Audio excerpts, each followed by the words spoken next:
Camila Osorio, one of the toughest players I've ever seen in my life. She is super tough. She plays with a lot of passion and emotion. And much like that woman right there, her opponent, Aryna Sabalenka, plays with a lot of raw emotion. And sometimes she can't control it. And we've been talking about this the last couple of days. That's right, guys. I'm Good Energy, your host. This is Tennis in a Minute. We've been talking about Sabalenka and her conduct.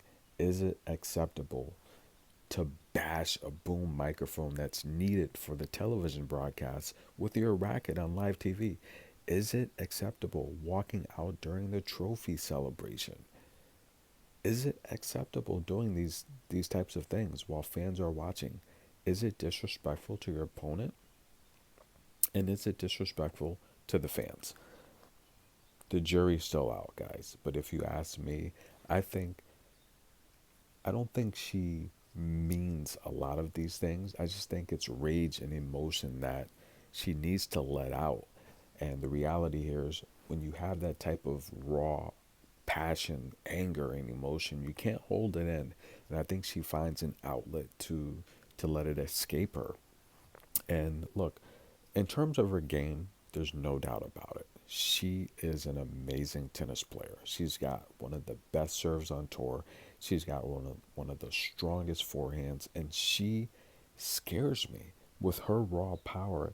It literally changes the strategy and the game plan. Any opponent that faces her, their game plan is going to go out the window once they get a whiff of that forehand. And Camila Osorio is frustrated. You really don't see Camila get this frustrated. She's normally calm, composed. She's a fighter. She's a warrior, but she knows how to hold it in and keep her mental focus. She's losing it right now. And if you think that forehand from Sabalenka is the problem, how about drop shots? I literally watched Sabalenka practice net shots for about 45 minutes. Yes, when Sabalenka gets her vertical game down packed, she's going to be an even more problem. And she'll probably win a couple more Grand Slams. And she yells, she screams, she lets it all out on the court. Now, Camilo Osorio's 3 years younger than Sabalenka, but she does have 20 more wins on clay than Sabalenka. She prefers to play on clay. She's a pretty good clay player. And look, she's a pretty good hard player too, a former junior U.S. Open Slam champion. But she's not going to get a clay victory here. Sabalenka's just too strong, too powerful, and Camilla just doesn't have an answer for the baseline strokes. She's trying to use spin on her balls, but then Sabalenka's coming forward towards the net hitting drop shots. That is a horrible combination. And of course, look, when they played a couple years ago at Wimbledon, Sabalenka gave Camilla a bagel.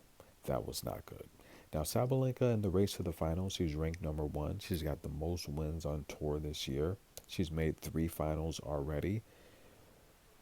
But the question is, can she win Madrid? Iga's the favorite to win it. Sabalenka is close behind her. But what about big game Jessie P? Should we put her name in the hat? Should we put Big U? What about Aryna Big U? Guys, we might have a. What about Ludmilla? We might have a Paula Badosa, Coco Golf. We might have a sleeper come out of the blue and get their first Masters championship. Stay tuned. We'll see.